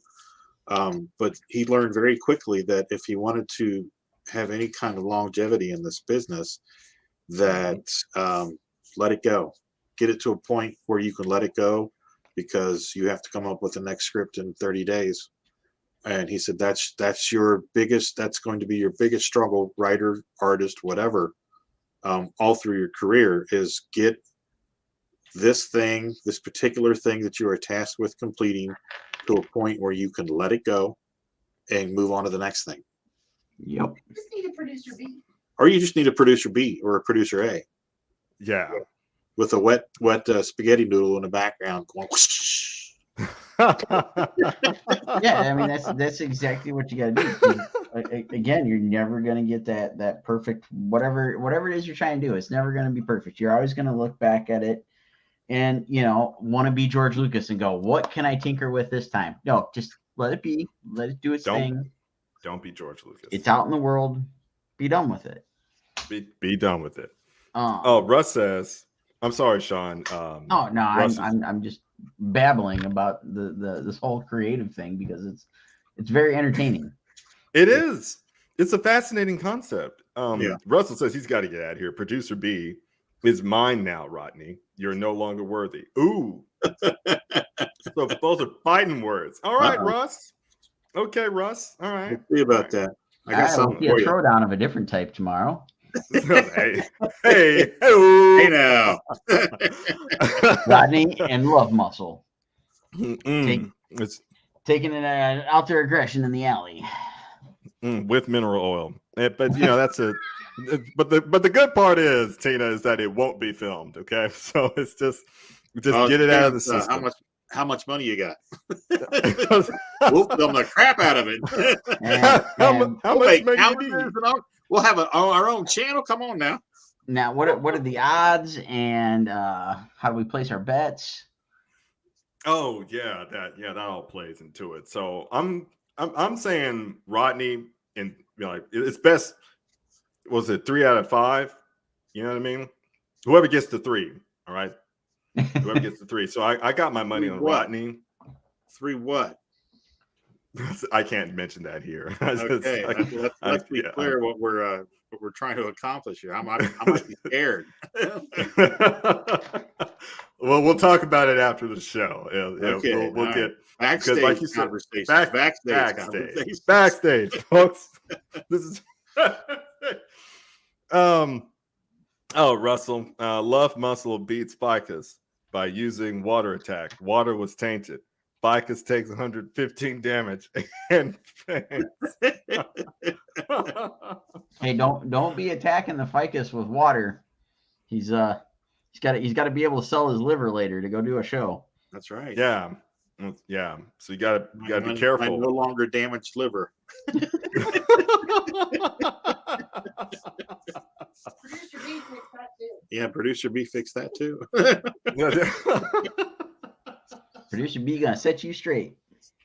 Oh, whipped you into shape. You know what I mean? You know what, guys? I don't have a Producer B. I did once upon a time. This was now it was 10 years ago. Yeah, 10 years ago I had a Producer B. Now I'm sorry, kids. I just dated myself again. It's like carbon dating. You know what I mean? Reliable up to 55,000 years. Now you guys know. But at that time, I had another producer, and she was telling me about these ideas. And something along the lines of, she was a career educator. I won't mention her name. Real, excuse me. And yeah, she was telling me, yeah, I know. My therapist was telling me about, not being petty. I was like, no, I'm not, I'm working on it.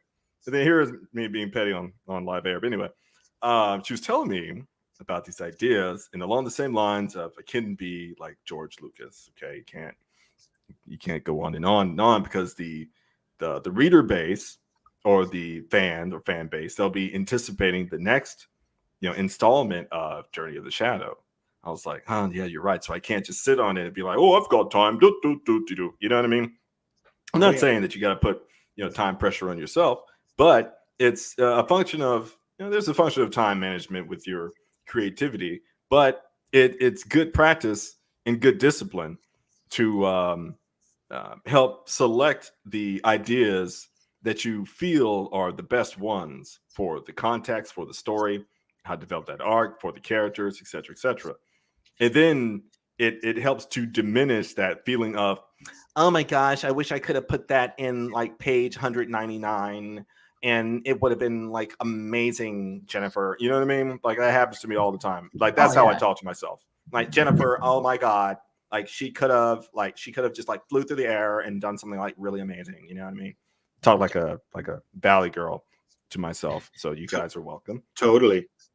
Totally like rat tubular. Oh my God. Oh my God. I'm so sure. it's that hindsight 2020 thing. You can always look back and find ways to improve the stuff, but Or write a prequel. Just right, right. But just you gotta find your way to move on and do it better the next time. That's how I usually try to approach stuff when somebody's like, oh well, you could have done this or should have done this, or if I pointed out myself. It's yeah. like, well, I know that for the next one.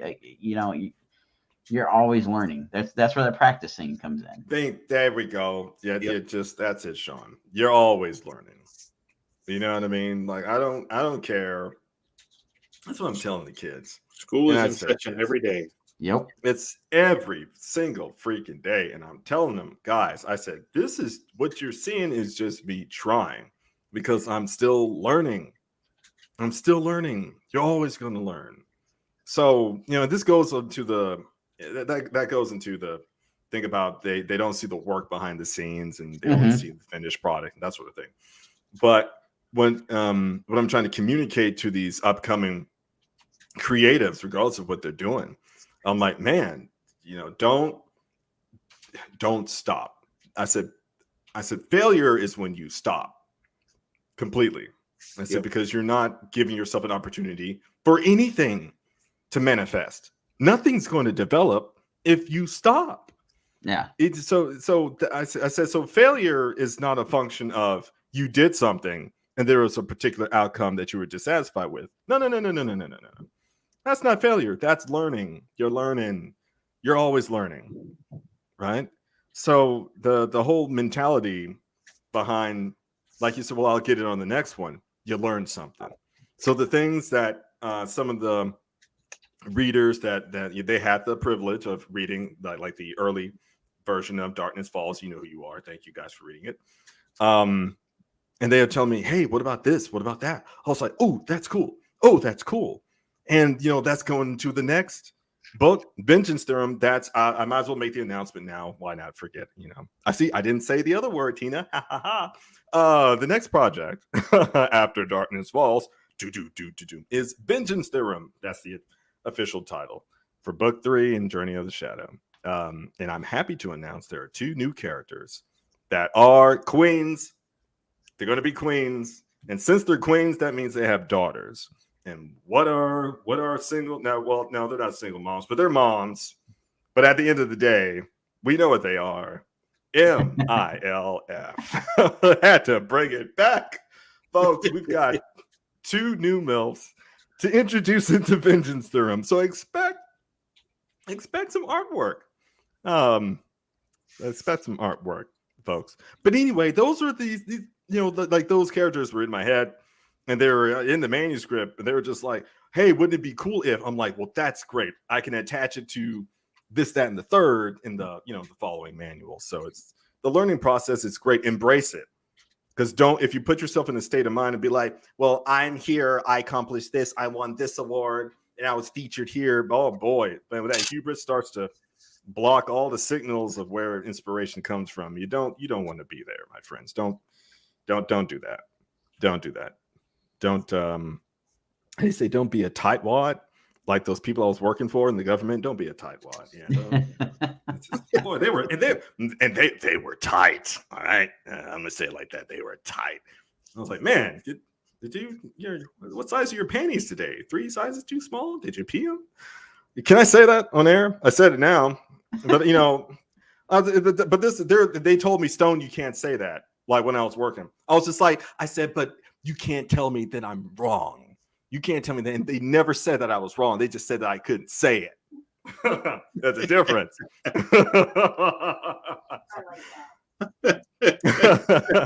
You're welcome, Tina. You're welcome.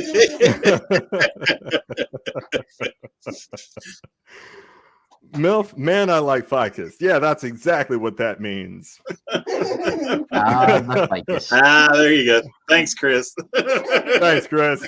Thanks for the clarification. And that's for the viewers listeners at home. Brought to you by Toys R Us. Oh, that's right. They're dead. they're not here like Blockbuster.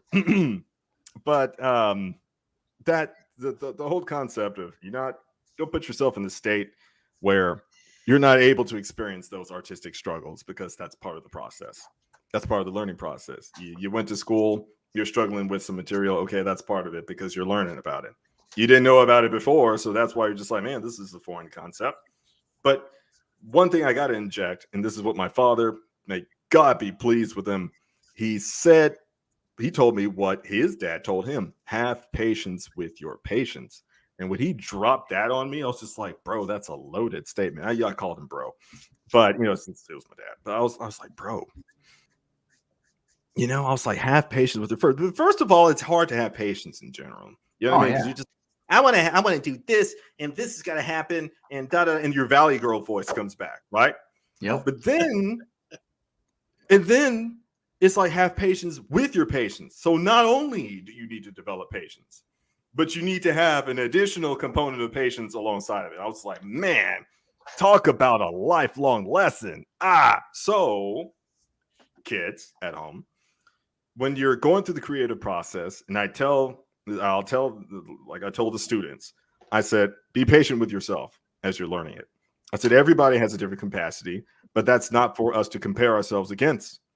I said, that's not why we're here. We're not here to compare ourselves against each other. I said, if you start doing that first, you've already, devalued yourself for no reason, for literally no reason. So all you got to do, I'm sure there might be time pressures or whatever. I said, but that doesn't take away from your ability to have patience with yourself.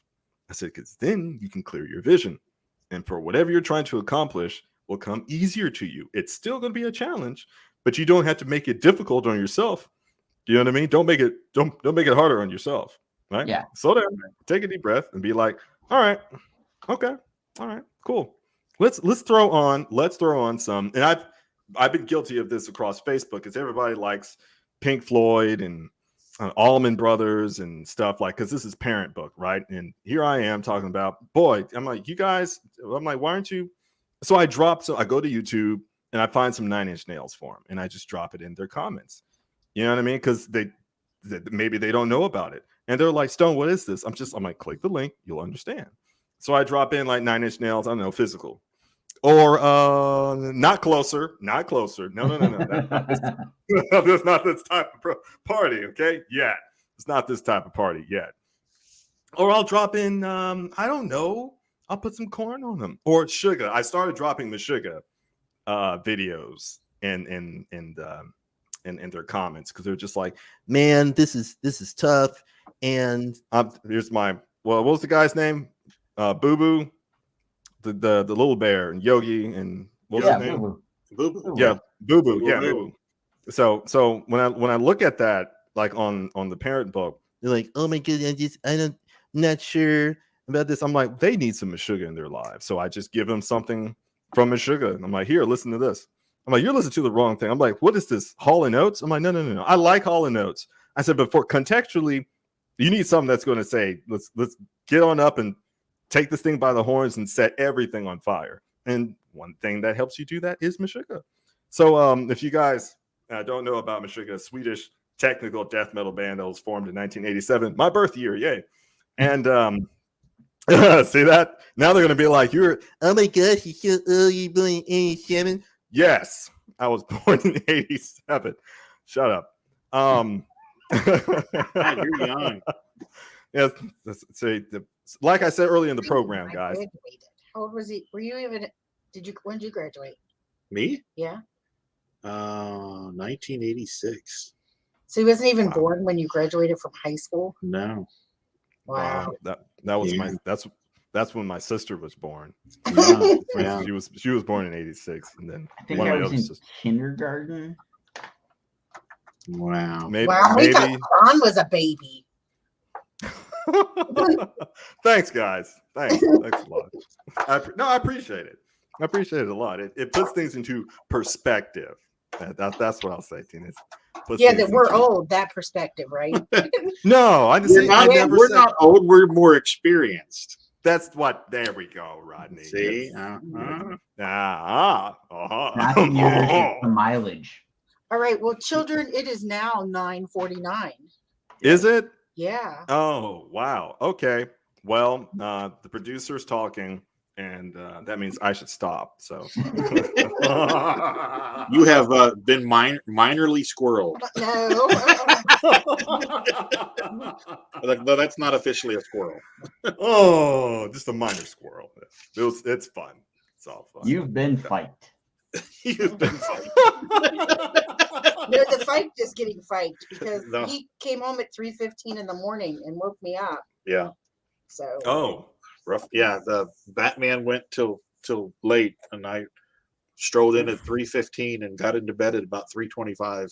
oh, that's not right. No, Even the thank cat's you. already gone to bed. Oh, it didn't work. See, he's like, dude, I'm exhausted, man. Dad wow. woke us up. Wow. They're like, you guys can do what you want, but I'm going to get some sleep. Y'all out here watching these movies and stuff. I mean, that's a huge mood. But anyway, I just want to thank you guys for bringing me back on the show. It's always fun. It's always a Definitely. blast. We love having you on. Yes. Where can they find you, Stone? Where can the world find Stone? Well, number one, when I get up in the morning, I ask myself the same question. But number two, number two, I'm like, oh yeah, okay. Number I'm two, right here. I'm right. Wow. Folks, you can find me at journeyoftheshadow.com. You can Google it now. We're official on Google. They gave us the blue check mark. We're an official small business now, but we got the business license. I'm here on Facebook, Journey of the Shadow. I overhauled the Darkness Falls Kickstarter because Kickstarter's having technical issues and snubbed a lot of people that signed up for it and they didn't know it existed. So I overhauled everything, all the rewards to journeyoftheshadow.com on my online store until March the 12th. So if you guys want to hop in on that before time runs out, all these nice discounted bundles, do so, my friends. And finally, if you want to communicate with me, just send me a DM. I don't bite much, but I'll reply. Eventually. I got you. I love my fans. They'll be like, it took you 3 days. I'm like, I know. I'm sorry. Journey of the Shadow. To do. Man, I'm a one-man army. You know, I wish I had a producer B or something to go to the post office, do X, Y, and Z, but I don't. But it's fun. I'm glad I have this opportunity to be creative and hang out with you guys. So thank you guys for your support. JourneyoftheShadow.com. I'm your boy, Stone Abdullah. Awesome. All right. And where can we find you boys? You can find Rodney Fike at Instagram at Rodney_Fike. You can find me on Facebook at Rodney Fike Art. Twitch, Rodney Fike at Twitch. The Hasm YouTube channel. You can find me there. You can find me on Thursdays and Friday nights, 8 o'clock Eastern, for Thursday Night Throwdown and Friday Night Draw with Sean and Forney. And you can find me streaming Monday through Friday at 11 a.m. Eastern Time on the Hasm YouTube channel. Get on and do my morning stream for about 35 minutes. That's where you can find me. Siobhan. And you can find me at Facebook, Instagram, Twitter, Twitch at Sean Forney Arts, SeanForney.com. And you can join Rodney and I Thursdays and Fridays at 8 p.m. Eastern when we stream Thursday Night Throwdown and Friday Night Draw. And then Monday through Friday, 10 a.m. Eastern, I'm streaming on Facebook, Twitch, and the YouTube. And I do about a 30-minute little doodle in the morning. All right. Cool. All right, folks. Love it, guys. And say hi to Rob. Rob joined us just as we're closing out the evening. Hey, Rob. Hi, Rob. Hello, Rob. Hope you're all right, Rob. And you missed it. You missed the part with the MILFs. Oh, that's right. Can't mention that again. Watch the replay. Yeah, watch the replay. It's amazing. It's amazing, Rob. Producer B says she's signing off, but Stone, thank you for joining us and coming in here and keeping everybody entertained. And thank you for all you fine folks that came to hang out with us this evening. Hope everybody has a great weekend. Come back and join us again next week. And before we leave, anything, Rodney? No, just be good to yourselves and each other. All right, folks. Have a great one. We'll catch you on the next one.